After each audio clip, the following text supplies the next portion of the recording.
stand beside me. We're better as a unit. Ain't enough bullets in a gun to hit us all. What's up, everybody?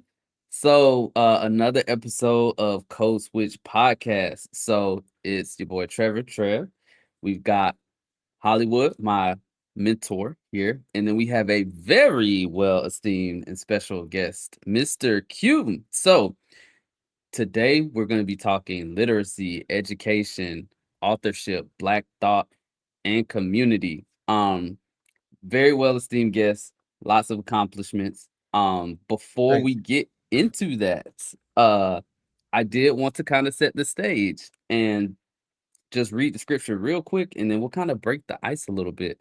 you. Okay. So the scripture I have for us is First Kings, 3rd chapter, 4th through the 14th verse. To give some context here, it's about King Solomon. And so Hollywood Q, when it comes to King Solomon, he was given this wisdom by God. And then in this particular chapter, there's actually an exercise where he shows that wisdom. But in verses 4 through 14, it talks about how he went about getting that wisdom. And the reason I feel that that's so important to like this particular episode is Q, you've done so much in the community. You've done so much in regards to like education and authorship and writing, and I just think it speaks to how we should seek those things out, how we should seek out like education and wisdom. And we'll get into it later in the interview, but we'll talk about like how you came upon these things, how you grew into, where you are today and what interested you to get there and your various accomplishments. But kind of going into these particular verses. So in the verses 4 through 14, it talks about Solomon going up to Gibeon to do a sacrifice there. And then in verse 5, the Lord appeared to Solomon and God said, ask what I shall give thee. And then in verse 6, Solomon said, Thou hast showed unto thy servant David, my father, great mercy, according as he walked before thee in truth and in righteousness and in uprightness of heart with thee. And thou hast kept for him this great kindness, that thou hast given him a son to sit on this throne, as it is this day. Verse 7, And now, O Lord my God, thou hast made thy servant king instead of David my father, and I am but a little child. I know not how to go out or come in. Verse 8, I'll skip to verse 9. Give therefore thy servant an understanding heart to judge thy people, that I may discern between good and bad. For who is able to judge this thy so great a people? And to me, that just really just spoke volumes, right? Because it's like King Solomon is going to the source, right? Going to God and saying, hey, God, give me wisdom. Like I am but a child. Please help me in this, and I feel like that's so important as we go through life, right? Like we try to seek wisdom, understanding, education, but let's start at the source with God and try to really ask for that discernment. And then from there, once we get that, then we can move forward and lead others. And then I want to skip down to verse 14, where God says, And if thou wilt walk in my ways to keep my statutes and my commandments as thy father David did walk, then I will lengthen thy days. And so, Q, I feel like that kind of speaks to really what you're doing, right? Because it's like you've really given your life to community, to kind of leading the next generation. And you just kind of grew up, sought out that wisdom, sought out that education, and now you're kind of leading the next generation. And I feel like that's very important, especially for the Black community. So that's kind of Absolutely. why I chose that scripture. To the listeners, when you guys get a chance, First Kings 3rd chapter, 4 through the 14 verses.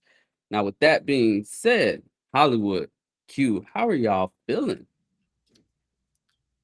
I feel Good. great. I That's feel great. awesome. That's awesome. That's Today's awesome. Sunday. I know I gotta get Yes. back at it tomorrow, but I mean I feel good.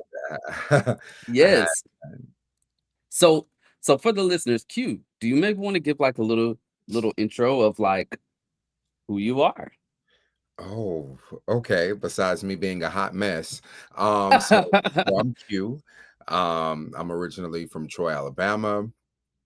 Graduated from Charles Henderson High School, Troy University. Shout out to Troy University. Hey, hey, hey, Two-time graduate. Just saying. hey, Um, hey. I'm a member of Phi Beta Sigma Fraternity Incorporated, Blue Phi. I'm a teacher, child advocate, author. Um, I own my own nonprofit. I'm a mentor. I'm so many things, but most importantly, I am definitely a child of the Most High. That's awesome. Definitely, That's awesome. definitely. So, couple things I kind of want to piggyback off that. First and foremost, Mr. Q, we both went to school together. We both went to Troy University, so I gotta hype up Troy U. And then secondly to that, hyping up his works. I actually have one of his works right here in front of me. A Oh, Taste of that's my Honeysuckle. baby. Yes. Yes, yes. So this is one of the books that Q has written, and then I know Hollywood, you have the other one over there somewhere. Yes, Yeah, yes. this is my So baby. yes, so A Taste of Honeysuckle on Amazon, and the Journal of Broken Broken. Folk. Okay, yeah, There I you got the go. digital There you go. version, so Nice, nice. Yeah, when you guys get a chance, go and check that out, as well as Q mentioned his nonprofit, the LJE Legacy Literacy Foundation. Q, do you want to talk a little bit about your nonprofit? Yes, I will. So I grew up in Alabama, right? We love Sweet Home Alabama, right? And my grandma, my mom, my aunts, the one thing that connected us all, and I was just one of those kids I just wanted to hear, was storytelling.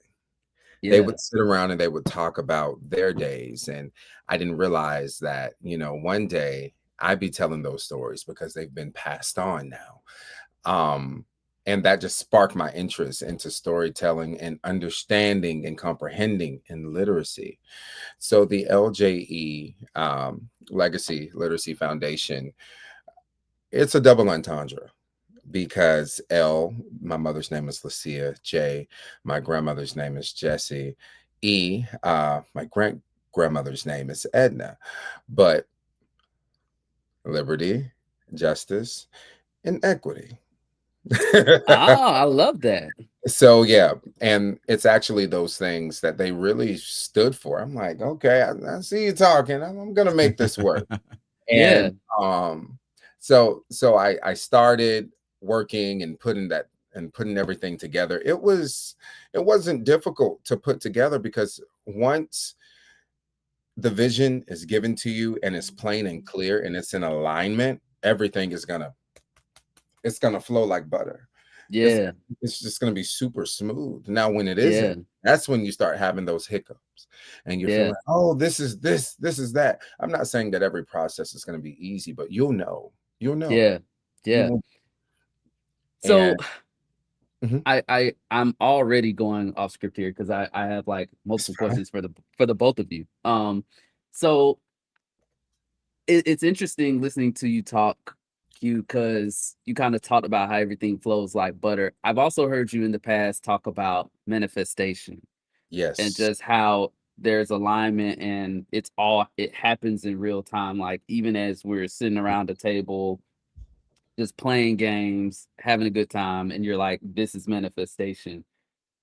Right. How do you feel you're able to like be so aligned with that and feel like how do you just have that innate feeling of like this is manifestation, this is like I'm in the moment and I know that this is where we should be like This is it's I'm not gonna call it odd because I've learned that having gifts, even as a child, is mhm, something that we have to learn how to embrace. Even when people see that kid standing over to the corner looking as if he's talking to the insects and the butterflies and the random animals that pass by, that's gifting.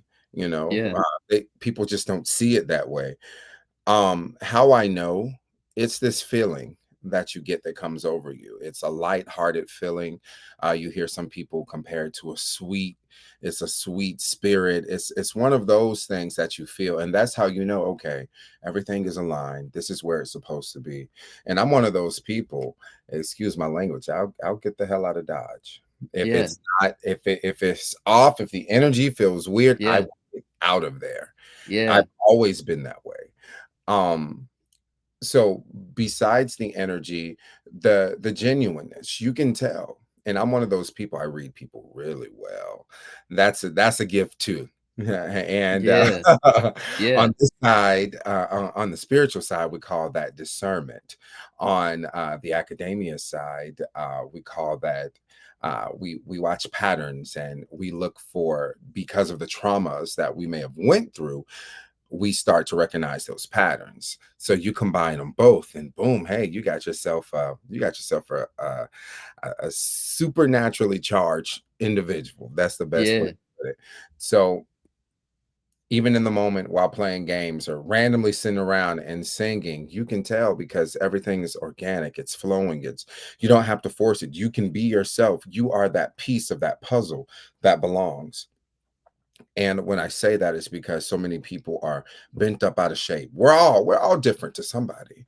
And Yeah. if you think about it symbolically, we're a puzzle piece and we fit somewhere. And you can't force a puzzle piece to fit somewhere it doesn't belong. I like that. That's how it is. You can't force it to fit somewhere it doesn't belong. It's not going to work. It's always going to be too big. It'll be too small. It'll be too sharp. It'll be too round. It'll be too this. It'll be too that. No, you know when you fit. I love that. I love that. And so kind of going to the mentorship piece, I apologize, guys. I'm going way off script here. It's Kind of going to the mentorship piece. Hollywood, you talked about how being a mentor, you just have to kind of find those people that you can mentor and then move forward with them, and how sometimes you try to mentor and then people won't take that, you know. Do you feel like there's like based on kind of what Q's saying as far as like the puzzle piece analogy, right? Like there's a puzzle, you're a puzzle piece, and you're you can't be somewhere where you can't fit. Would you say that that's have you ever ran into that, Hollywood, and trying to mentor people? Like, have you ever felt like, I'm trying to mentor people, but this isn't there's a missing piece here, or we're not aligned? Or have you ever tried to work through that alignment, especially with maybe a younger person or someone maybe early on in their career? Like kind of what has been Yeah. your experience? Because I know you two are both like mentors, so just trying to get your perspectives. Yeah, I think Hugh hit on a lot of stuff that I like, right? The whole discernment and the academia side of it as well. I think that there comes a time where you try, right? You do your best. You give your best effort. It's never a oh, you know what, first try, this didn't work. They're not really receptive of it. Maybe they're not in that right season. Maybe they're not right in that right mental space. Maybe they're just not ready for it. But you still try, and you do as much as you can, but you also have to protect your peace on the other side of it, right? You have to protect yourself. So you only have so much of you to give, and you try to give it to the people who are willing to accept it, and the people who are not willing to accept it, you give as much as you can. But then maybe this is just not the right time for them, and you kind of come back and revisit it too. There have been people that I have came back to and kind of revisited. Hey, a year ago you came to me, you talked about wanting to learn how to do this. I was willing to teach you, wasn't ready. Hey, what about now? Are you ready now? So you still kind of keep in touch with those people. But I have ran into a lot of situations where people are just not, they're just not in that space. Like they want to do it. Like people have Hmm. a real big want to do better, right? Like that's a true thing. People Hmm. want to do better, but it's just, I mean, the outside factors, different living conditions, just life in general, it just doesn't allow it sometimes. I love that. I love that. Question for both of you. Um, like, what was that process of like growing into a mentor? Like, what what kind of like was it just did it just happen, or did you determine like explicitly, hey, I want to be a mentor, and then you just saw an opportunity and jumped on it? Or did it just happen organically and you woke up one day, you're like, holy cow, like I'm a mentor. I'm actually like mentoring this person. Like, well, and this is a question for both of you. Like so in no particular order, like would love to hear both of your thoughts. Key, you want to go first, or you want me to take? um, I'm gonna say this. It ties into the profession that I'm currently in. I never sought out to be a teacher, Yeah. ever. Yeah. I Yeah. remember being in my academic advisor's office, and telling them, these are my exact words, you can quote me. Man, I ain't finna teach nobody snot-nosed kids what I look like. Fast forward, and her words were, okay, let me know when you write out your syllabus. I'll be sure to purchase you something Oh, off that list. And I'm like, man, I ain't gonna do that. Um, so some things they're naturally a part of you. As far as mentoring goes, I don't choose them; they choose me, I like that. and I mentor children, and that's male and female. And one thing that I've noticed, they are naturally drawn to me. I mean, from all walks of life, all races. It doesn't matter the social economic status. It doesn't matter the sexual orientation, the religion. They are all drawn to me. So I'm like, oh boy, this is that gift that my grandma was talking about. It's a blessing. Oh, great. Here we go. But I let them choose me. And when they come to me, I know they're seeking something, and I'll know when my time is up. I'll know when my time is up, and they'll know when the time is up because they're fulfilled. They get that missing link or that missing piece that they need. And I'm one of those. I'm very organic. They'll tell you that, oh, you're we love the fact that you listen. We love the fact that this is an adult that understands what I'm talking about versus the parent or the coach who only feeds some of the children discipline. They only feed discipline. Okay, when are you guys going to take a second to try to understand them? When are you going to take Yeah. a second to realize, hey, just because you were a child at one point, that doesn't mean that your struggles are the same. This is a different ballpark. And I'm going to say this, I would hate to be a child in this generation, in this era. Everything is televised. There's so many different outlets for people to get to you. People can send you a message through the TV. They can send you a message through email, through anything. They can create videos about you. They have artificial intelligence. You don't even have to be there, and they can create something to make it seem. So I would hate to be a child during this era.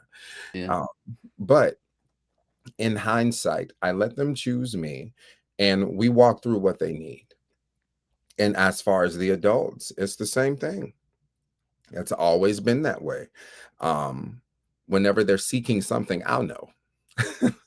I think, Trev, I think you've seen me in action before. Probably didn't even realize. And I'm like, now who it Yeah. is? What anyone? Yeah.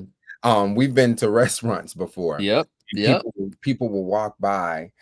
They'll walk by 2 or 3 times and they'll finally stop. Okay, I just felt like I just had to say something. I'm like, Yep. oh, Yep.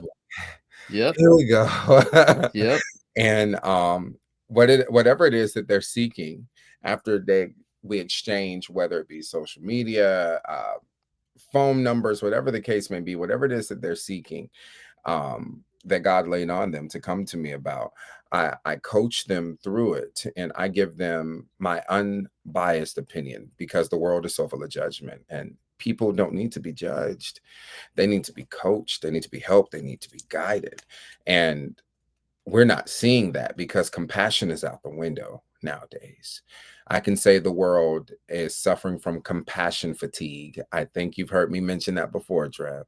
The Yeah. world is searching for is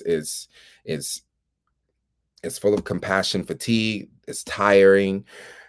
Being a millennial, we've seen so many disasters happen in front of us. We've seen so many things, so we're like, okay, I don't got time for this. Oh, okay. Yeah. It happened to you? Oh, well, but we have to break that. We seen Yeah. 9/11. We had to watch that over and over and over again. The shootings, we've seen it over and over and over again. George Floyd, Breonna Taylor, Trayvon Martin. I mean, the list goes on and on and on and on until the point where you start to lose compassion. You get compassion fatigue. You're tired.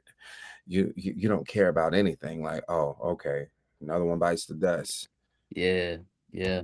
But when the people choose you, you respond. And you'll know if they are sent genuinely because you're going to have that moment of awkwardness and then they're going to break down. I was in a Yeah. bar one time. I was with Calvin and a few other people. We were in the bar in the middle of the dance floor. I mean, I'm killing it, you know. I'm like, One, two step. INDA. You know what I mean? I'm doing my thing, right? I mean, I'm busting up a sweat, breaking it Can't down. Wayne with it. You know what I mean? I'm breaking it down. Then this random woman walks up to me, hugs me, and just starts bawling and crying. I'm like, and people are looking around like, and I'm like, it's okay. It's okay. And life was just throwing her so many curveballs. She just couldn't take it. That was her literal cry for help, even in the middle of the dance floor. And I saw that as a test, because how God works with me, he'll give me a stage. He will give me a stage. And he wants to see, how will I maintain myself when I'm given that stage? How will I act? What Yeah. will I do to those people that come to me and they break down and they cry, or to those people that are loud, obnoxious, and unruly? What are you going to do? I want to see. Sprinkle, sprinkle. Let me see what you do. Let me see. Let me make sure you're not playing with me. Boom. Yeah. People falling out and crying. Boom. Somebody gets up in the middle of my book reading, slip and fall. Boom. And somebody knocks over a charcoal grill, and all Yeah. that good meat just fall down. Boom. Somebody knock over my margarita. You know, so those types of things. Or some kid randomly runs up to me in the shoe store and grabs a hold to my leg, and I've never seen this child before. And the mom and the dad is like, we don't know why he's doing that. He's never done this before. And the dad was asking, Mama, you know him? I'm like, no, she doesn't know me. Don't do that. No, she doesn't know me. Your child has never seen me before. This just happens to happen to me. It's been that way since I was a kid. The kid in which a butterfly will land on my nose, or bumblebees will land on my hair, and I'm scared because if it stings me, I know that's it. Or random squirrels walk up to me, or being at the zoo and being eye to eye with an ostrich or an emu, or having cows randomly walk up to the fence. I'm like, oh God, what's happening? But that's how it works.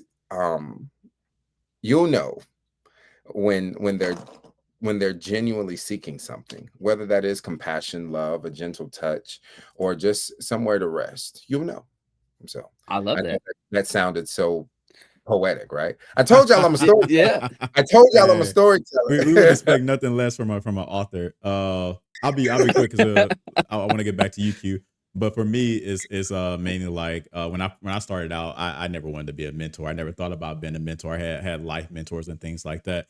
And my whole giving back thing was, hey, I'm gonna make a whole bunch of money. I'm gonna give back to my community. That's gonna be it. But what I found, and through life experiences, is that people need people, kind of like what you're getting at, Q, right? People need people.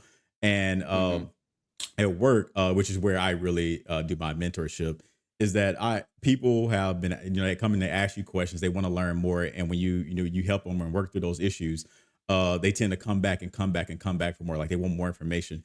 And so it's kind of like deciding that, hey, I'm going to help this person navigate this job, or navigate their professional career the best way that I know how to navigate it. The hurdles that I had to go through, how can I remove those for you? And how can I instill in you what I've learned on how to navigate those hurdles? I think mentorship just starts with being a good person, right? And I have a key.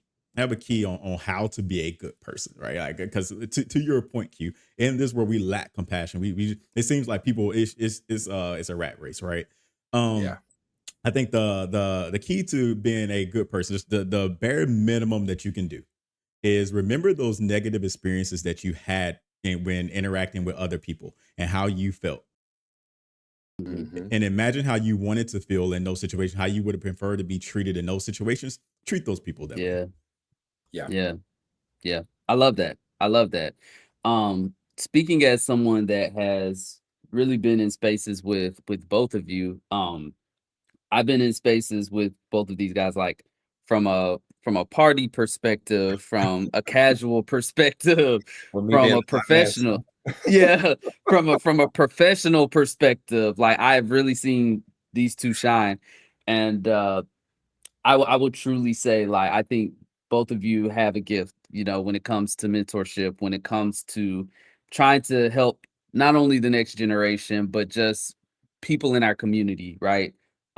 People that look like us, people that don't look like us, people that have different identities, but people that are just seeking out some sort of guidance. And so just really want to commend you both just on your mentorship and kind of how you guys are giving back in that regard. So cool. That was a great discussion. So I'm gonna pivot a little bit here. Okay. And I'm gonna pivot into some authorship in education stuff. So uh I'm gonna ask a random question and then we'll get into it. This was supposed to be the icebreaker, but we've already broken the ice really well, but I'm still gonna ask it. Um what was the first book that really stuck with you growing up? So I'll take that one first, and Okay. then maybe we all go around. Mhm. So for me, it was multiple, but these are the three that comes to the top of mind. So a series of unfortunate events. I know that was a popular one. Yes. So I read probably like the entire series. I don't know what it was about those books, but I just really enjoyed them. Uh I loved the fiction and humor in Hank the Cowdog. So Okay. yeah. So I Okay. really enjoyed Hank the Cowdog. And then I read Hardy Boys.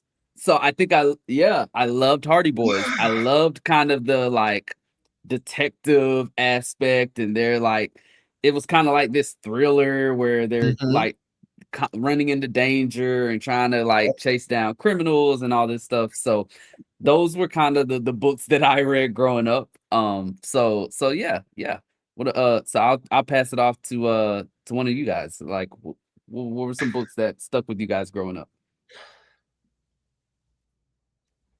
All right, yeah, yeah, Okay, yeah. let's- I take it. I'll be quick on mine. So like, I actually enjoyed the Animorphs as a teenager. I would read a Animorphs, good, yeah, yeah. yeah. Pages and they change at the bottom. Yeah, and I'll never Yeah, forget yeah. Tobias, my guy, got transported into a hawk, and I think they had like a 2 hour time limit on when they could transform back, and he got stuck as a hawk because he missed the time limit for whatever. Oh But I man. remember that. And then I would say the most impactful book though that I read that I still use to this day is actually the children's book. I think I mentioned this before in one of the previous episodes, which is If You Give a Mouse a Cookie. And it's so important because in our job, right? Like you have to draw a line somewhere, and that book Right. kind of highlights what happens when you don't draw a line, right? You give a mouse a cookie, they're gonna want some milk, they want some else, they're gonna make a mess, like it becomes a whole thing, right? So Uh-huh. those are my books. Nice. Okay. Q, Okay. you're up. Y'all are making me reach into the vault. Um, so Mildred Taylor, Roll of Thunder, Hear My Cry. That was a book that I read in elementary. It was supposed to be a middle school book, but I was one of those. My brain was processing Yeah, everything so quick, and that book really gave me the reality check that I needed, even as a child. Because yeah, that's something that people that didn't happen. Incorrect. Yes, it did. And there's historical documents and references that is based upon that information. And trust me, little black boy, you're going to experience it. yeah, So yeah, definitely Roll of Thunder, Hear My Cry. That stuck out to me. I was able to see a lot of things that that was blindly happening right in front of me, and I didn't realize it just because the time was different. That yeah, didn't mean that the problem went away. Um, yeah, and you got, I guess some people call it wokeness, but if you really ask them, they can't define it because they don't know. They just think that word is symbolic to being black. So, yeah, I yeah, still keep yep. this turban on, and I was told my hair looks like a Brillo pad by one of the students. So I feel like I know they're gonna get a hold of this. I know they're gonna get a hold of this. So I'm keeping it on as tight as I can. And on the, I guess, the part of me that goes in depth is Edgar Allan Poe. He has a book. It's full of his poems and short stories. And what people didn't realize about Edgar Allan Poe, and it's almost his death anniversary too, October 7th. Oh man. That should tell you that I was such a fan, right? of course, we know Annabelle Lee, the House of the Fall of the Usher, Yep. and The Yep. Raven. Here's Yep. something about a Raven that people don't realize. When he was reciting, I call it the poem, and the Raven was saying evermore. What people don't realize about ravens and crows, they actually can talk. So in was he in that spiritual realm? That's where my mind went even as a child. Was he standing in the gap of the spiritual realm, right in between life and death when it gets ready to transition? Because clearly, based upon his style of writing, he was going through something heavy had already manifested upon him, whether that was death, whether that was grief, whether somebody was dying. See that, y'all, and I got excited. But we knew that was happening. um so all of his works, the vast majority of his works, really stood out to me. He's one of my favorite authors. And then I have two more Yeah. books. Yeah. Go ahead. Go ahead. That's really you're gonna be like, okay, now we get it. This is why you cuckoo for Cocoa Puffs. um I enjoyed Carrie by Stephen King. I read that book. I love Stephen King, and that speaks to the horror book that I've written. But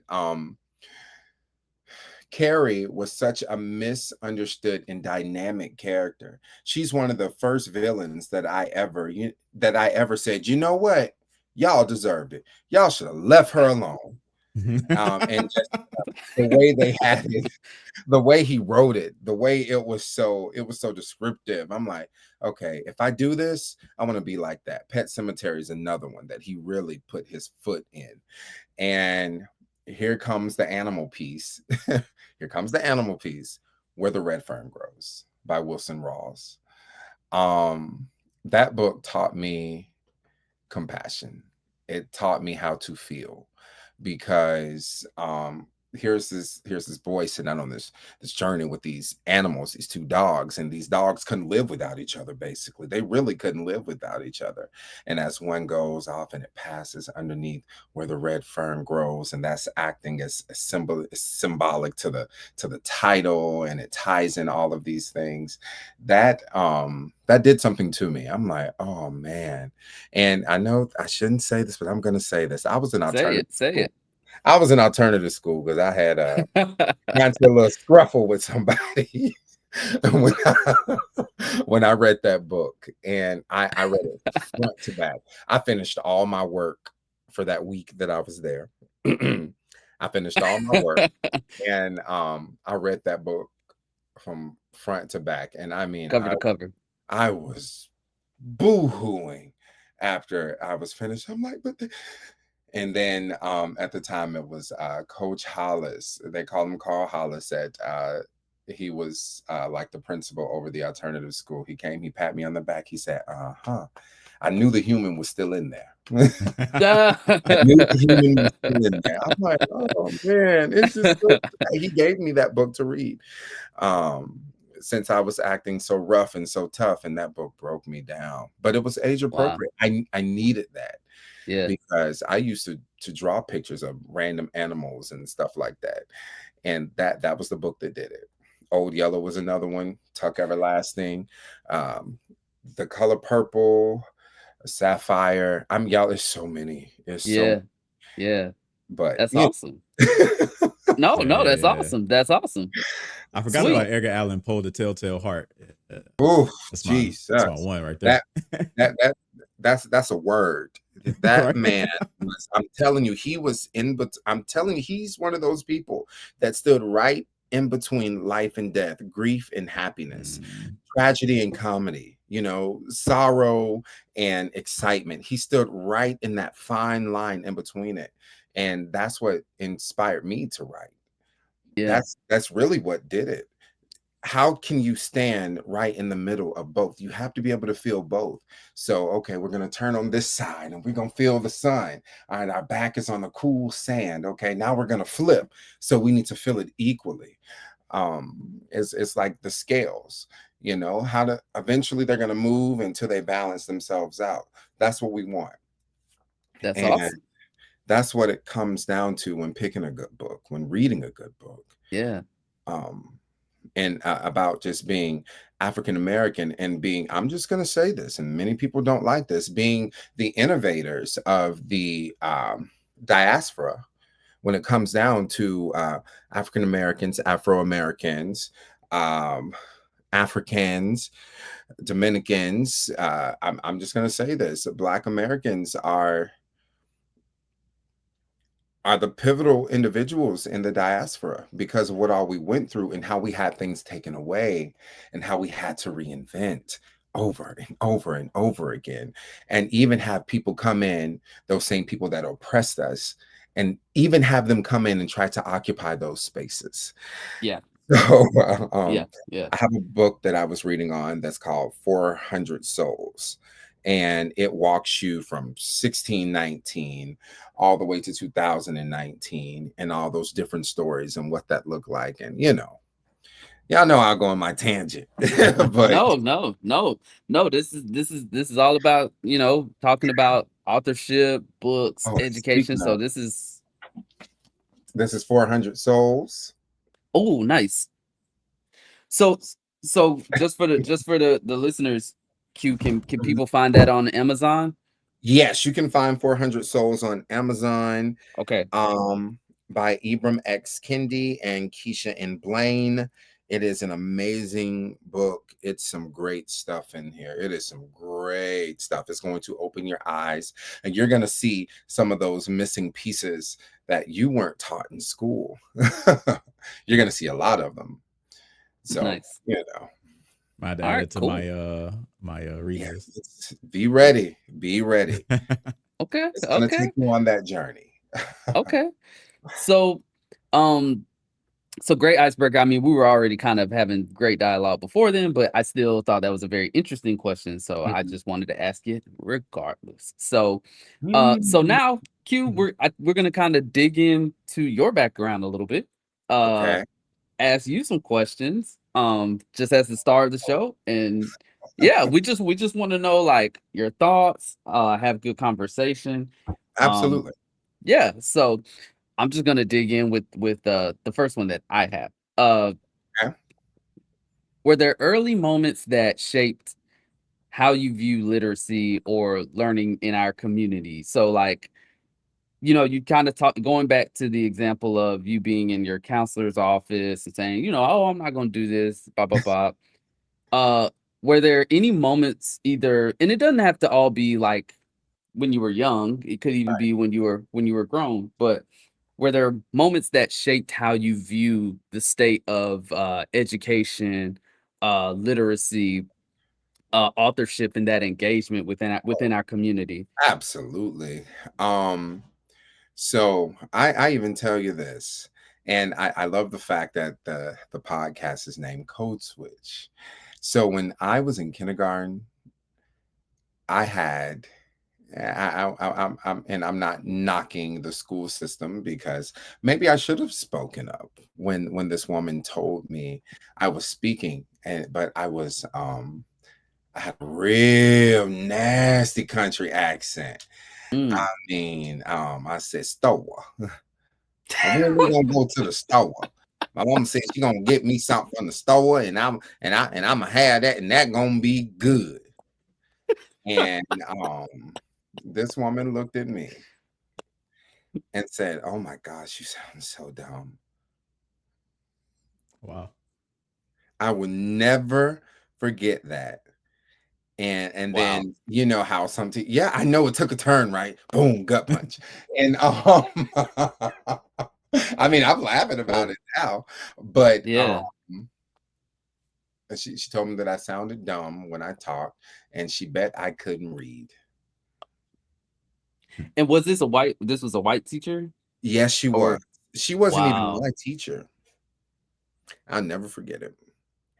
Wow. Never forget it. I'm like, how can you say that to a kindergartner? This is the foundational, like this is the Right. foundational year. How Right. dare you? And me Right. knowing that if I would have told my mom, whose nickname was Hurricane Katrina long before Hurricane Katrina existed, we would have had a problem. Yeah. And my mom had I can tell you what she had on that day when she dropped me off. She had on a denim shirt, some denim pants, and them white penny loafers. Her hair was half up and half down. She had her gold earrings in. She didn't do makeup, but she had the lip liner and the gloss across her lips. And she had the little dots on her fingernails because that's what the women were doing at that time. I'll never forget it. And that woman told me that I sounded dumb. I sounded basically ignorant, and she bet I couldn't read until it was time for us to read out loud. And again, she wasn't my teacher. She was just always visiting my classroom because at that time she had an intern. And shout out to the intern that was there in 95. And her name was Catherine Davis. My teacher was Miss Jen Wright, but Miss Catherine Davis was was the intern for me during that time in Miss Jen Wright's room. Still remember.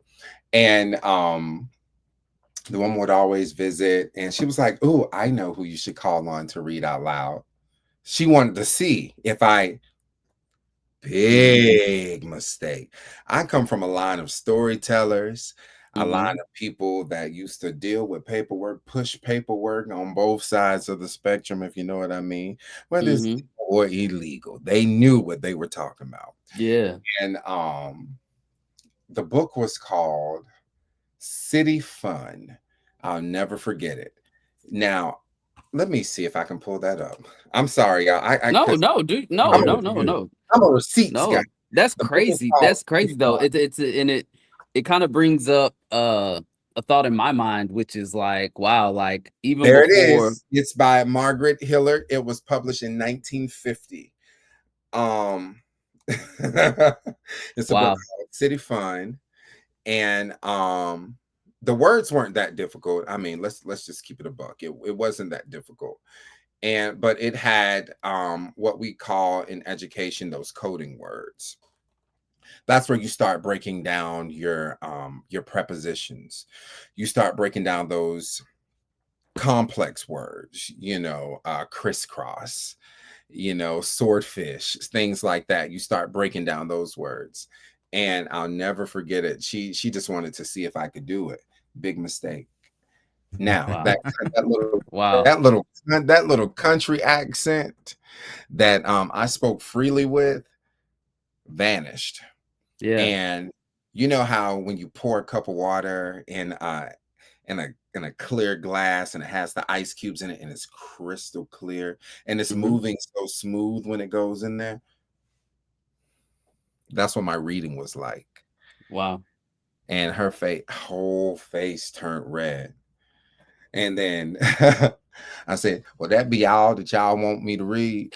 And I looked up at her. That let me know right then and there. I'm like, okay. So I'm gonna have to show them that I can, like Edgar Allan Poe, I can stand right in the middle.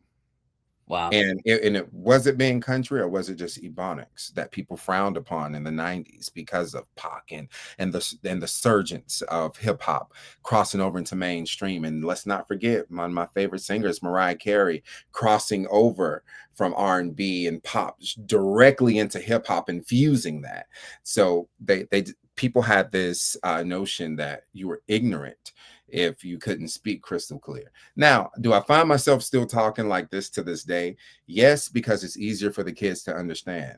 Now, if you really catch me outside of that, you know that I'm going down here in the trenches and I talk real fast.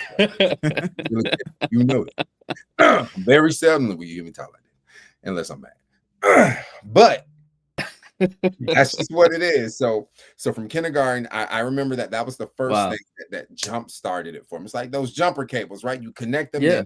Then you wait Yeah. It happened in elementary school as well. It was in 3rd grade. I loved reading. It was my thing.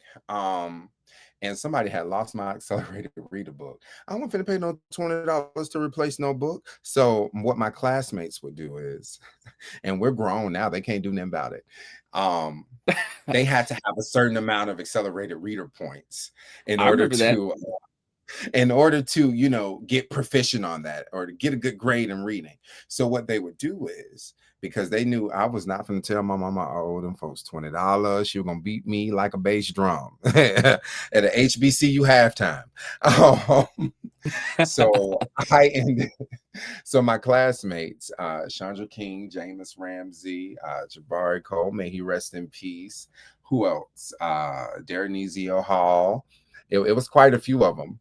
They would go to the library, check out these books. I mean, these were thick chapter books. I mean, thick. And I would read them. My nickname is Polly. All right, we'll get into that later. They'd be like, Polly, hey, I got that book. You still gonna do what you said? I'm like, yeah, I got you. You got my sun chips? Sun chips. Look, those sun chips are good though. Those sun chips are good. The bag was like green and maroon. Man, and I'm like, I'll hold up my end of the bargain. Make right. sure the stuff. Right. So I got the book. I would read it, knock it out, and I'd always get a 100. Well, some of their comprehension levels weren't like mine. They knew that my brain processed things faster, and it's no attack on some of them. Right. They knew how my brain operated, which is why we were able to get through high school. They're like, hey, do you still remember? I said, yeah, I remember every single book that I've read since kindergarten. Wow. And it was that way up until 5th grade. It was that way up until 8th grade. And 3rd grade was that turning point for me, because even when I was facing, that adversity of not wanting to tell my mom that, hey, I owe these people. Mm-hmm. Because somebody took that book and they said it was me, but it really wasn't. Like, hey, I owe these people. I still found a way to promote that literacy within. So it was like a barter. Okay, you give me this, I'm going to feed you this. And when the teacher asks what you know about this book and how you know, this is what you're going to say. I made sure they could comprehend it for themselves and put it in their own words and key words that would help. And I didn't know that was going to lead to me being a school teacher. Yeah. I didn't know that my classmates were going to depend on that all the way up into high school. And then when I finally got to college, of course, we get to college, we cut loose a little bit. And for some odd reason, I was put in, I ain't gonna say for some odd reason, I didn't try. I was put into this class, like an English 098 class. I'm like, what you mean I ain't taking English comp? I got to take a remedial class. What y'all mean? What? Like, what y'all mean? The bleep, yeah. That country dude came, man, what you mean? I mean, they ain't even take that. Man, I'll sit up and play meat, bro. I got meat bit. And whole time is because I slept when it was time to take the test, and then I ended up doing it again. But wow. So just getting through that, and I left Troy University briefly. I went to Enterprise State. Shout out to J. Cole's. We love J. Cole's. And we love J. Cole as well, Shout out to him. Yeah, shout out to him. I'm sorry. I mean, again, I told you double entendres over here. There you go. That's awesome. When I got to community college, the writing, it was just boring. But this is what got me. I had a professor name at the time, her name was Anna Spencer, and then it was Anna Head. Now I had my own inside jokes about that or whatever. I loved her to pieces. And we were breaking down some literature. Mm-hmm. And guess who we were breaking down? Edgar Allan Poe. And then it turned on and it stayed on from that day forward. It turned on and stayed on from that day forward. Now, I did have people like Petra Hoskins. She's from Germany, military wife, I believe. And she was one of my tutors, because I'm not going to lie to y'all, I had my way of reading and comprehending and breaking things down that wasn't necessarily academic. It was my way, because I did it like a story, because that's what I was accustomed to. the Mm-hmm. storytelling. And Mm-hmm. so she helped me craft that. So I'll always give her props. And once my brain grasped it, oh, it was on and popping. As the country folks say, it was on and popping. So That's awesome. That's awesome. yes. Yeah, so it's interesting. It's interesting listening to you kind of go through kind of that timeline, because it sounds like even from like a young, I know, loving Hey, It's the just Brillo pad. I'm gonna take it off. your kids coming for you now. Oh God, when they see this, they told me I look like every season of fall. I'm They told weak. me I need to stop I'm trying to weak. cover. Told me I need to stop. Gray. My nickname is Father Time. They said maybe I got Q, some would red dirt in my hair. They walk by me. would you What's in your head? I'm like, okay, Q, what you can do is if they behave one day, maybe the next day you could just maybe put this episode on, like, just, and then turn the lights off and maybe just let them chill, and they'll probably crack jokes. oh, they're gonna tear me up. They tear me up regardless. But you see some of the artwork that I get out of that, right? This and That's really good, actually. That's really yeah, good. all of this up here Yeah. and this right here. Yeah. Yeah, That's this. Oh, that's nice. really good. That's really Yeah, good. that's what happens when you're the fave. Ah! Allegedly. So that was really awesome kind of hearing you talk through your experiences, especially like being younger. Because it almost seems like at at a young age, in a way, you were already kind of like teaching, if you will. So it's almost like one of those situations, right, where it's like you were it was like your God-given purpose, right? Like it just kind of latched Natural, on natural. at a very early age. Mhm. So I'm gonna pivot here and kind of go into like current day. Mhm. Uh so here's one question I have. From your perspective, how are we doing as a community when it comes to literacy current state?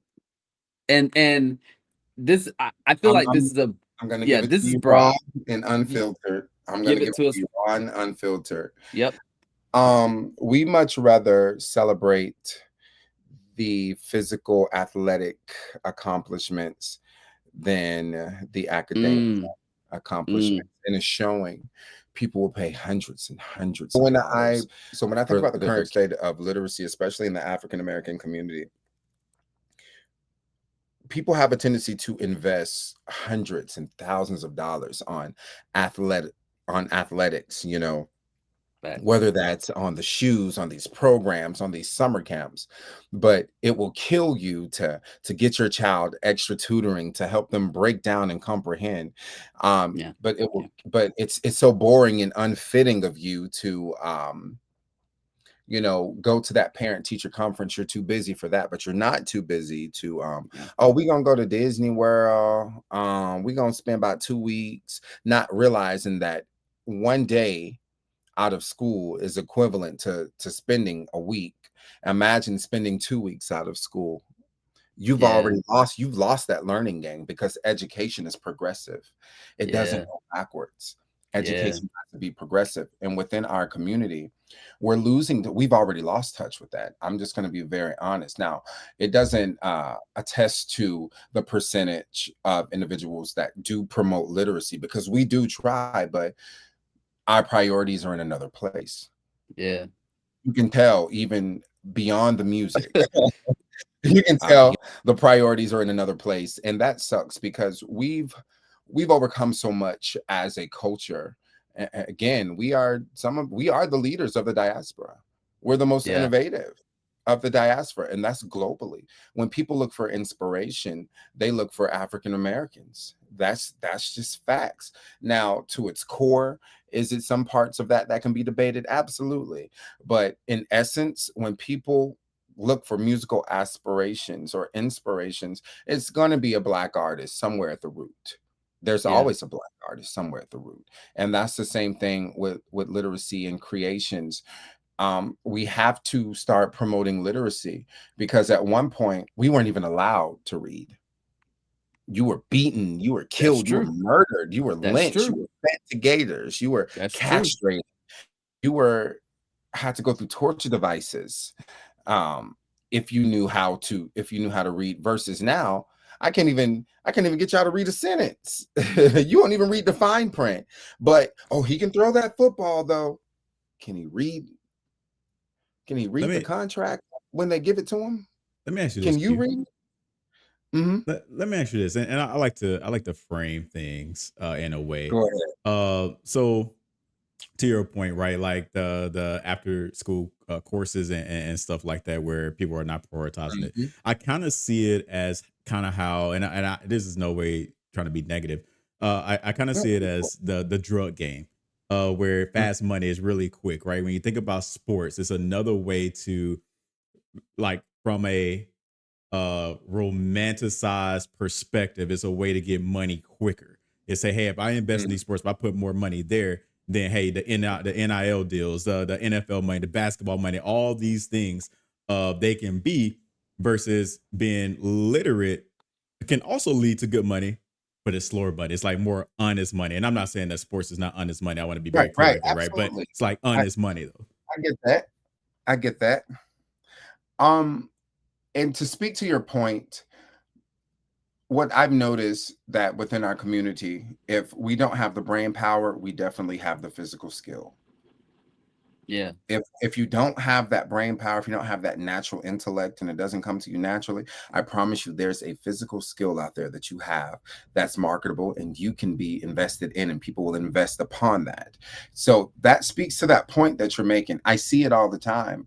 I've had a parent flat out tell me, well, I can tell you now, him learning these amendments don't got nothing to do with him getting out there and getting recruited. Actually, they have a lot to do with him getting out there and getting recruited, because if he doesn't know these, that means he doesn't know his rights. He doesn't know his rights. He's going to get walked over, and you're going to get walked over. The lawyer's going to they're going to put that boy in a bad deal where the lawyer receives 70%, you guys receive 30, and that 30% is going to be taxed so heavily, then it has to be divided up. Yeah. Then out of that deal where he should be making over $100 million, guess what? He's probably going to be making 100,000. Yeah. That's a really good point. Because to your point, Q, it's like, even if you are on the athletic spectrum, but you're not literate in like finances, if you're not literate in, like you said, like amendments or civics or your rights, then you can actually go out into like professional sports and really get fleeced, and be in like some really bad deals. Yeah. Happens all the time. And it's so unfortunate that we have to pick up all of these pieces and try to work through it when we have parents that are going against us. We have parents that say, oh, you just picking on my child because you don't like. No. The coaches are allowed to cuss your child out. Yeah. Oh, he just putting down on him. But I tell your child to get over there, sit down, be quiet, and read this passage, and I'm bullying. Yeah. I tell your child to go sit down and make sure they focus, or other teachers tell your child, because they know not to play with me. Other teachers tell your child to go have a seat and do their work, or be quiet while everybody else is concentrating. And they're in the classroom attempting to use the garbage can as a basketball goal. Yeah. That's the problem. Yeah. We're bullying your child. Yeah. Well, I'm a homeschool him. Okay, good luck. Yeah. And then when he can't get into college, I'm not saying homeschooling won't allow them to get into college. And then when your child can't get into college because they didn't get those foundational skills that they actually need, because you didn't let them, or you didn't make them log into classes every single day, or you didn't give them enough time to read the context and break down things and ask the questions, because they don't know how to word the questions to ask because they're not in school. That's on you. Yeah. Now you just created a child that can't read, that has no social skills, but he can throw a football. Yeah. Okay, that's great. And when the college asks for ACT scores and they want to see transcripts, what are you going to provide for them? Where are the letters of recommendation going to come from? Yeah, that's true. How can we pinpoint that academic growth? And this doesn't speak to homeschooling, you know what I mean? Because you have to do what you have to do for your child, first and foremost. I'm not going to say I'm backpedaling with that statement, but I'm just saying, for those that see teachers actually putting in the work, putting in the time to help their child grow academically, especially with to be illiterate is to walk into the world blind. That is like Yeah. walking on the interstate blindfolded, Yeah. especially in today's time. But we also have to think about it from this perspective. There were people, in past generations that couldn't read a lick, that still made it out fine, quote unquote. But everything they do, everything they say, somebody is doing it for them. Somebody is interpreting it for them. So they'll never have that firsthand, that level of understanding, that content to be able to comprehend something on your own. It's like when you're a child, right? When you're learning how to write, or you're learning how to draw, you're learning how to ride that bike for the first time. Do you want somebody to sit on your lap while you to sit on somebody's lap while you learn how to ride that bike?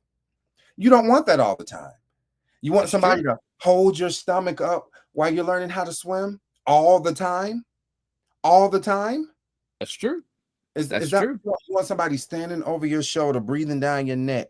Hey, pour this in, pour that in. Why you cooking? You want somebody standing over you while you're doing hair? You want somebody to stand up? No, Yeah. no, that's not how that works. Yeah. And I'm very passionate about it because it's so unfortunate. There's so many children that don't know how to read, and these parents will pull them out of these schools with resources and throw them into a private school that has no resources, and they pass them along. Oh, they made an A. Yay. Okay. And then when they take the standardized test on kids within their age group and they score the absolute lowest and they can't comprehend, they can't read, they can't write, whose fault is that? Yeah. You sent them to that private school. That private school is going to do whatever they can to please you because you are a customer. Yeah, let me ask you this. Can you talk about, you don't want anybody standing over you and all that good stuff. How do you combat AI? Because Mm, AI is pretty much, well, exactly how you described it, right? Oh, that's a yeah. good question. When the thing about artificial intelligence, those aren't your natural thoughts. Now, what you can speak to is certain key points, certain key elements of artificial intelligence. You feed it this, it'll give you that. You feed it this, it'll give you that. I've seen how it works. Honestly, after watching it for the first time, when a kid, she said, "Let me show you how Chat GPT works," and then how it started typing it and filling it out. I'm like, that's how my brain works when I'm writing books. Right. That's Right. exactly how my brain works when I'm writing books. And y'all seen them; they're not thin. Mhm. Yeah. But how do I combat AI in the classroom? There's no computers. There's no cell phones. I have to physically see you write this to make sure Yeah. you understand it. You can't use AI on your tests. You will get kicked out of school. And then it's so unfortunate that in some school systems, they allow those kids to use artificial intelligence, whether or not it's Chat GPT, whether or not it's Gemini AI. I've seen it. Wow. And then we get these kids that come over to the schools that that just left elementary school, for example, and they come over to middle school and they had these level 4s and these level 5s on these standardized tests, which is the top of the top. And then you get them there and you open up the book like, yeah, okay, this is going to be good. And then you tell them to read this, and what it says to us is, my chest fluttered with excitement, and they say, my Yeah.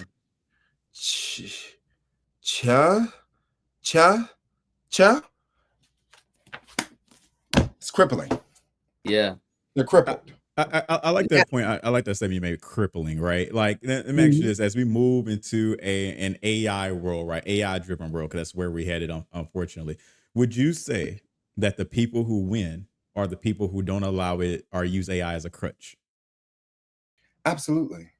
If you lean on artificial intelligence, what's going to happen is it's pulling in information on this specific topic that everybody has put information out about. Everybody's pumped out information. So it's taking those bits and pieces and segments and it's putting it together. It's like a magnet train. If you ever took a magnet and drug it across something and it picks up everything that's metal, like taking one of those magnets and putting it over some paper clips, right? And it starts picking up each and every one of those pieces until eventually it loses its magnetism at the end, and then it falls. It starts derailing because it's not something that's solidified. It's not solid. Those are somebody else's thoughts that are just pushed together to give you the desired feedback, which is ridding you of the actual opportunity to comprehend the subject matter. And we see it so much often than not. And what we have to realize is that those programs and softwares store that information. It stores it, it stores it, it stores it. Somewhere on the other side of the world, or somewhere in another county or country or city, somebody's have those same ideas that you just punched into artificial intelligence and it just warped it around. Boom. Now it's theirs. And then you're wondering why people can't be original, because artificial intelligence has now taken over and shown them that, well, I can do it for you real quick if you Yeah. pay this $20 a month. If you pay this $200 a year for this subscription, I got you. Yeah. But that's somebody else's thoughts. The creativity is dying, which Yeah. means the literacy is dying. Yeah. And in Yeah. our community, it's already been dying. You know, Black men make up about 8% of I'm going to say professional degrees. Black men make up about 8%. What's Wow. happening with the other 92%? That's a rough estimate. I'm going to say Yeah. that about 8% of Black men have those professional degrees with those certificates and things like that. And then you have another fraction that has some bachelor's, associates, and a few work certs, and then the rest don't have anything. And it's so unfortunate.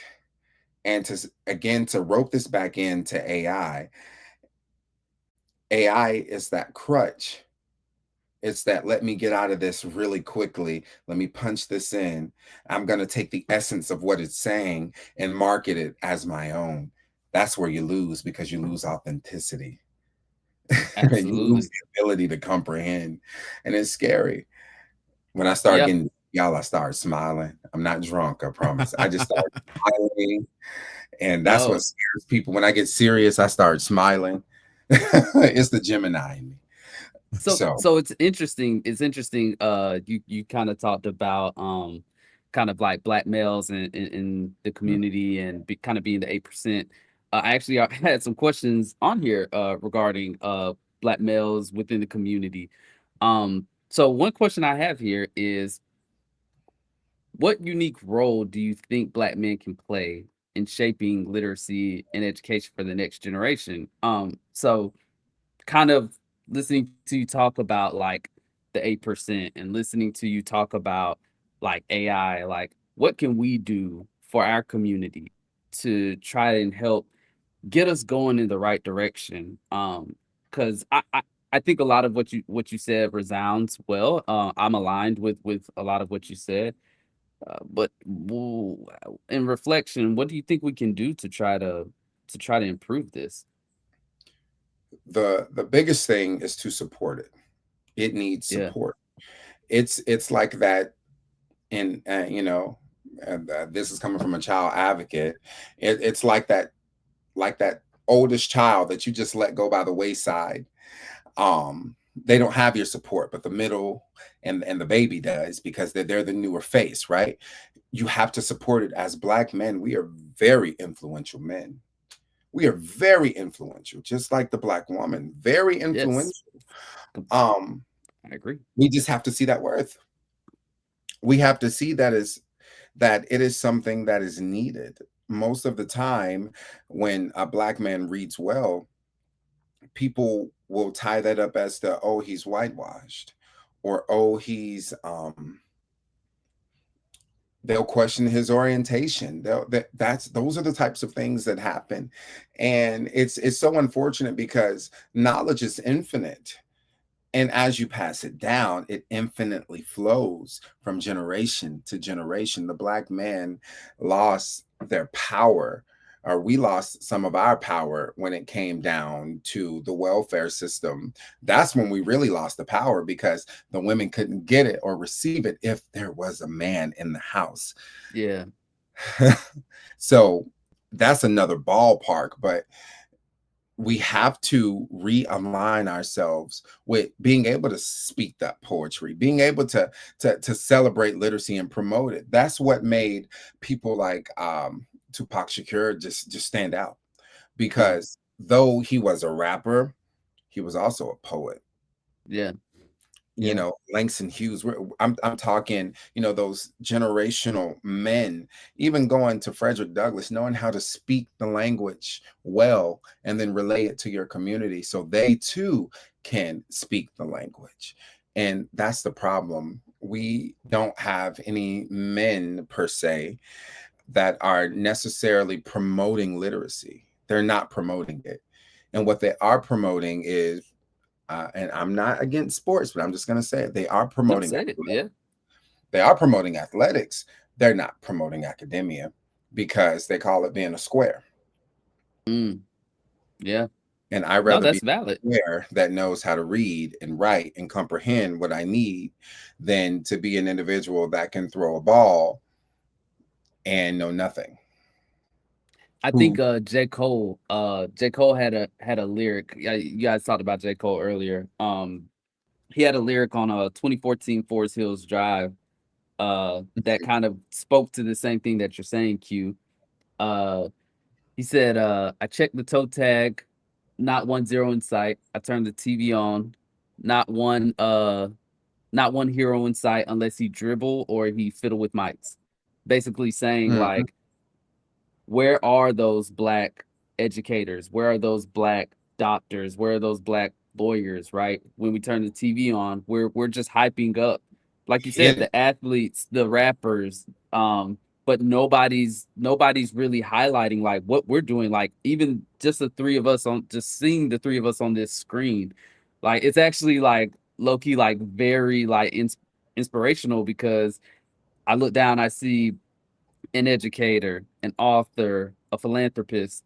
To my right, I see a mentor, a software engineer, a leader, a mentor, so like, but these are things that if I turn on the television, they're not going to talk about this, right?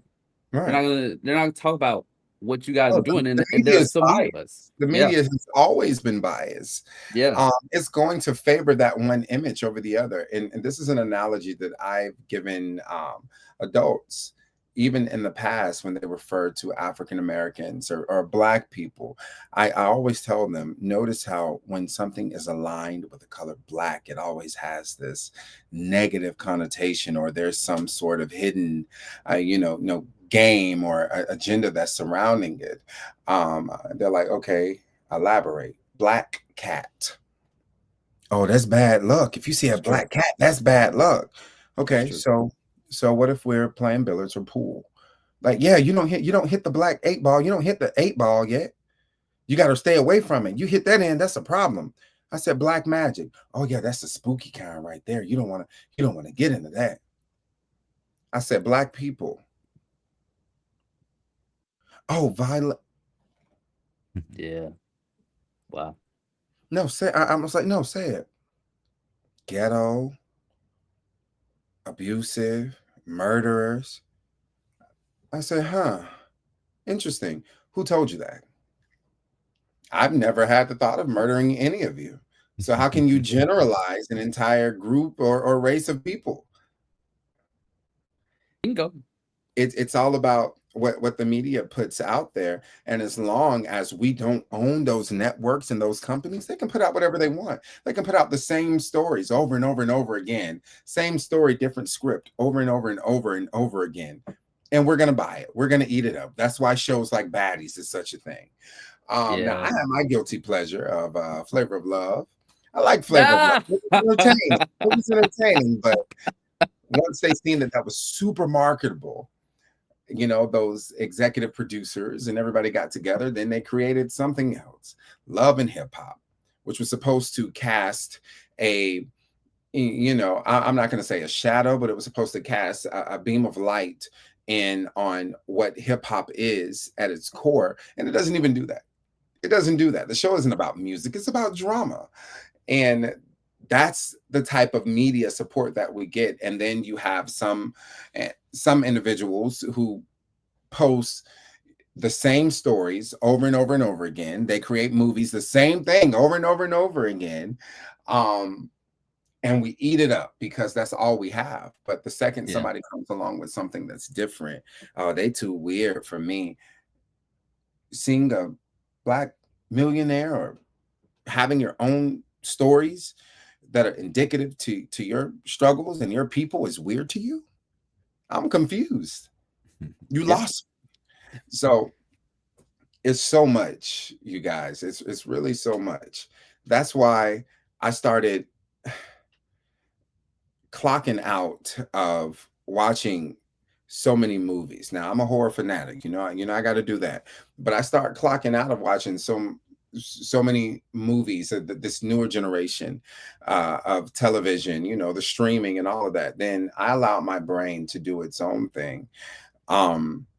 When it came down to writing A Taste of Honeysuckle, which takes place in Montgomery, Alabama in 1950, Yep. I drew inspiration from things that triggered or tickled my fancy, as the old folks would say. Or I might would go ahead and talk like that. It made me realize that, okay, I need to connect some stuff back home. I need to make that connection. I need to create my own story. Mississippi got the help. Well, Alabama got to taste the honeysuckle. Honeysuckle is one of those flowers that grow freely. They wrap around the fence. They wrap around. Yeah. They grab. They lure you in with the scent. But most of the time, when you move the honeysuckle, you'll see bees. You'll see wasps. You'll see the reality, and that's where those insects come in because they hit you with that reality real quick. That's thing. Yeah. Yep. And I felt like we needed that. I needed to write this book. And as I write over and over and over again, it heals certain parts of me. Now, I watched The Secret Lives of Bees. I watched The Color Purple. What's Love Got to Do with It? I watched The Lifetime. I watched Help, all of that. And I'm like, dang. In a lot of these movies, there was no justice. Like, they ain't get their lick back.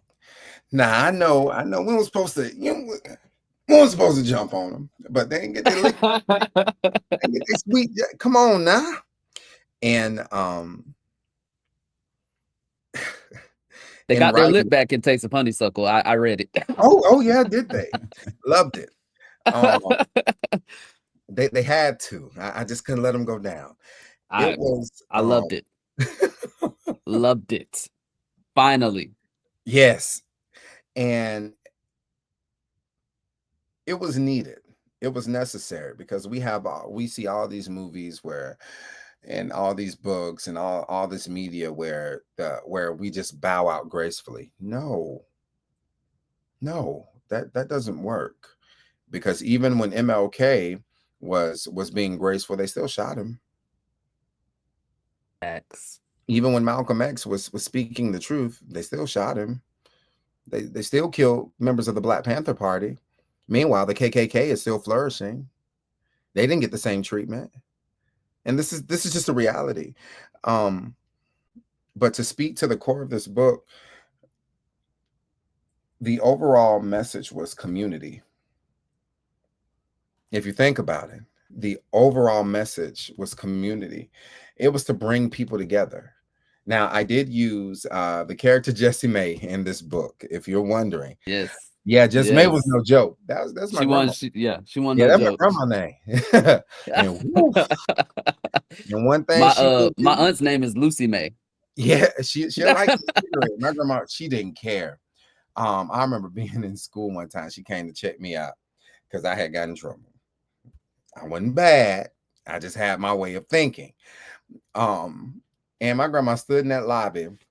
They said, "Ma'am, you can't smoke in here." Bush. Perfect, go get the boy and gonna dump the ashes on the counter, Grandma.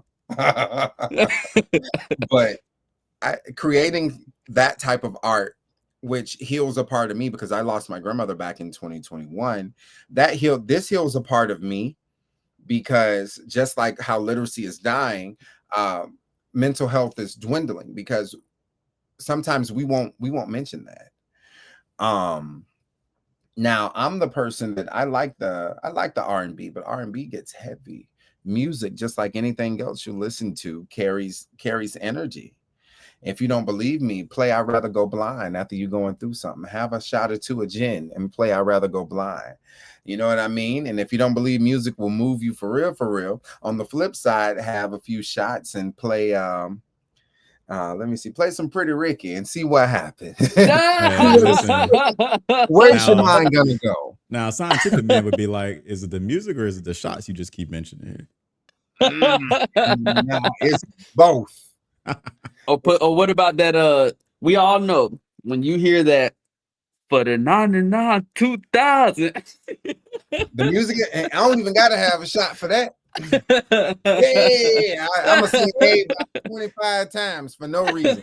Back be stiff, knees be creaking. I'm like, nah, I used to be able to do this when I was a kid, but oh gosh, that's how I am. It's so crazy. And this book actually does have a soundtrack that goes to it. It's on Spotify.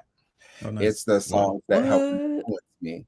Yeah, if you type in A Taste of Honeysuckle on Spotify, you're gonna Okay. find it. Okay. You're gonna find it. It's on there. Awesome. Like I said, this book healed so much of me. It does speak to some of the issues that get swept under the rug, even still to this day. Abuse is the main one. Sexual assault, racism is still alive. Now, there's a certain scene, it's a certain chapter in this book when they were on the bus. Yeah, you know what I'm talking about. When they were on the bus, and I guess he thought that Jessie Mae was gonna go out like a punk, and they spit on her. And she drew her hand all the way back to Mississippi, came forward and knocked the fire out of them, and they ran off the bus. And the bus circled around and splashed them.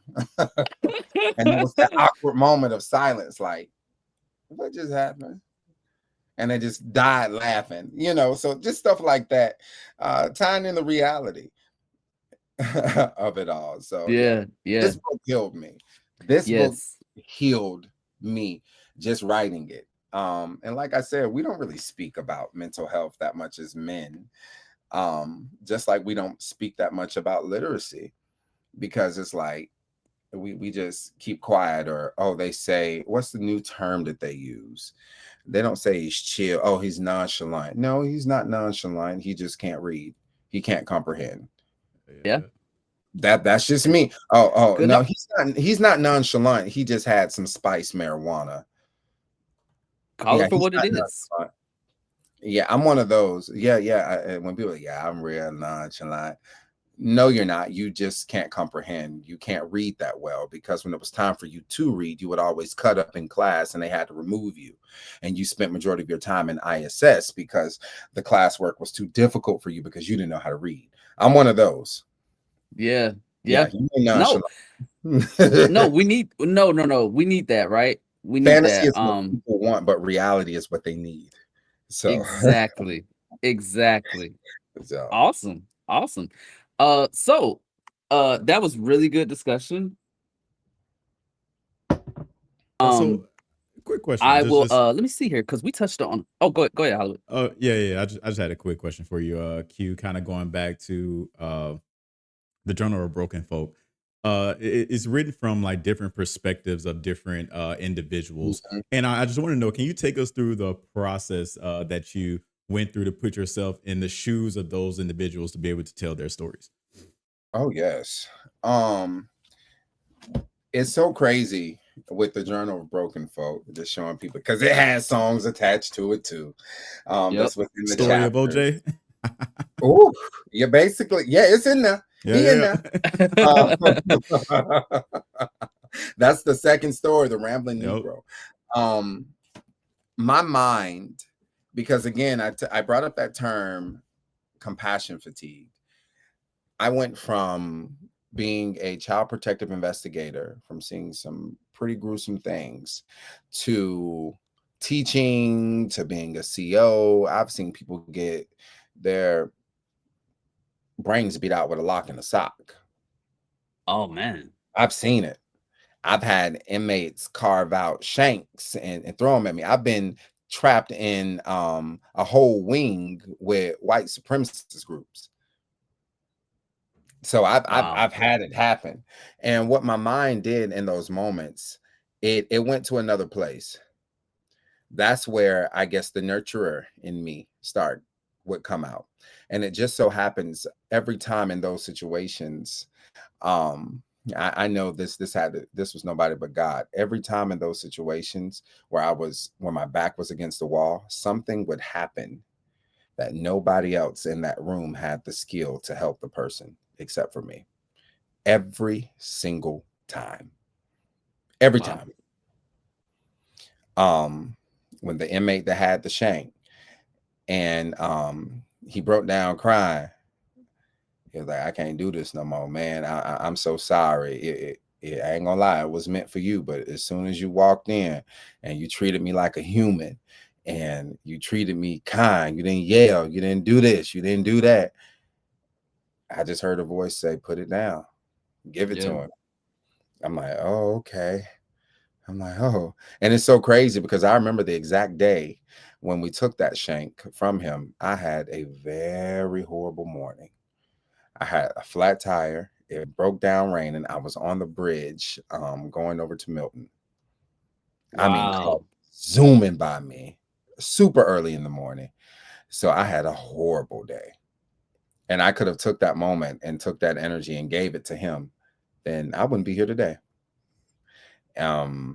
With the lock in the sock situation, he made eye contact with me. And I turned away. And then I looked back at him while it was happening because they were wanting us to go in there. And I looked back at him and I said, no. And he just bust out in tears. Wow. I've had teenage boys, teenage kids that have been in my child welfare job that have went through some really tough stuff. I mean, they're putting on their biggest poker face. Would walk into my office, sit down, and it would, I mean, just all come out. I'm like, okay. So what I did was with this book, my mind was just thinking of different scenarios. Now, here's the thing. 3 of these stories are real, and I'm not going to tell you. Only 3 of them are real. The rest, my brain did it. It put me in that place. When I would listen, I love music. So when I would hear certain songs, it's like something would play in my head. Again, that's because I'm a storyteller. That's what I grew up around. And I'll give you the perfect example. So there is this story. I don't think I'm going out of my head. That song was playing over and over and over and over and over again. And I'm like, why am I hearing this? Why am I hearing this? Why am I hearing this, Lord? What are you trying to say? Then I start seeing like this little girl, and I start seeing, these kids being like kidnapped and people losing their mind. And next thing you know, there it is. Another story in here that got me it's this story called Drain. I was in a Kendrick Lamar mood, and his song Fear was playing. I'm like, what can my brain do with that? Then it just started piecing it together. So it's really the music that helped influence it. There's a story in here that's called Bad Weather by Whiskey Myers. These are artists I had never even heard of. I was just having a moment and the songs were playing. Then I'm like, hold on, let me run this back. And so then I just sit, I'd stare, then I'd see something. I'm like,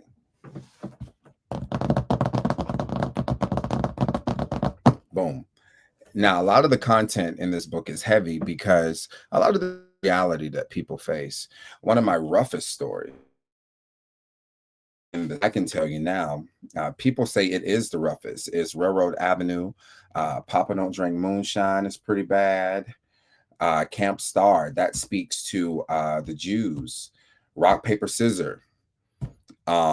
Along came Jerry, F5, the wings of a monarch butterfly. Justice was kind of given in that story, but that's talking about sex trafficking. Measure 45, the blue brontosaurus. I mean, my brain was just going crazy. Now, there's this story in here called Mahogany Alexandra Jones. And that was the name of my cat many years ago. Wow. I don't know why, but and it was, but the story itself, I've seen stuff like that play out, and I'll break down that story very quickly. In certain spaces, I've seen where Black girls are treated totally different than the Black son. I mean, dogged out.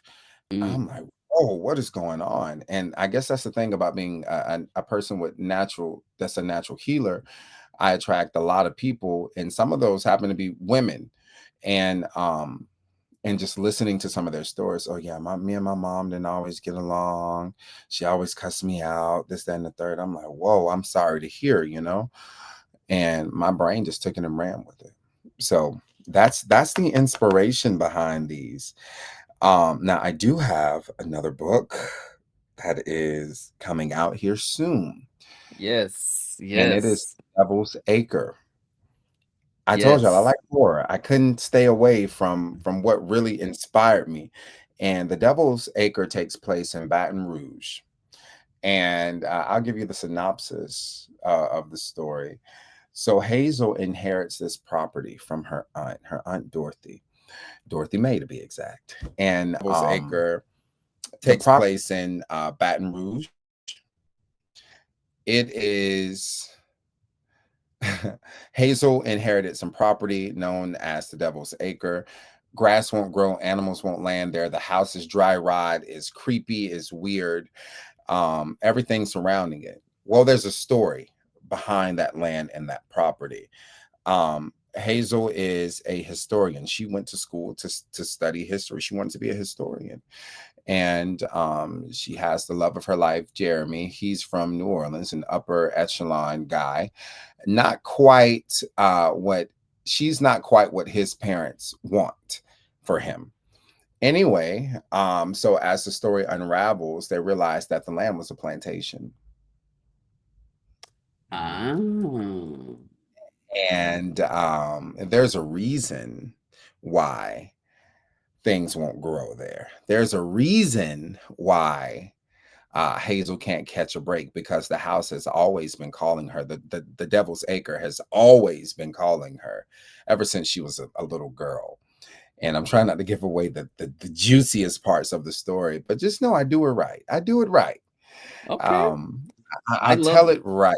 The way that I think we need to see it. Of course, there are some elements that are in there that you're gonna be like, whoa, QU, that's making me think. Some hallucinations, some bad omens, some malevolence, things like that. It's those elements are there. I did share the files with you guys if you wanted to, Yeah. Yes. Yeah, Yes. so you appreciate it. guys can see what it looks like, see what the cover looks like. I had fun Absolutely. Yes. creating this. I do my own book covers. There's actually a hardback of A Taste of Honeysuckle that will be out here in a few weeks. My brain, I just let it I let it do its thing. I actually, and after this project is released, I've already started working on another concept of horror, because I like horror. I keep telling y'all Nice. that. And Nice. it's a book of like horror short stories. Not quite like the Journal of Broken Folk. It might be this thick, it might not. I'm just letting my mind do its thing while it's in the habit and why it wants to create, because it took years for me to get to this point, because I always talked about it and I just never did it. So there's so many things that I find inspiration in, and I know sometimes my friends get mad at me, but I find a lot of inspiration in silence and solitude, where I can be Yeah. one with Your my books. thoughts. I know that Thank you for sounds so being our cool. first guest. Yes. That comes with trial and error. So definitely appreciate you for bearing with us. But no, this has been great. Great Of course. information, and definitely want to have you back on in the future. Okay, sounds good. I'm always available. Um, remember, you gotta let me know. Don't send it through a second person. Don't send it to a third. You better come directly to the source. You know how I am now. If you don't come to the source, it ain't gonna happen. Hey, I Come feel to you. the source. I've seen the powerful fall when the people work together as one. I need you to live or let die. Hold your head high. I'm by your side till it's one. Together we can hold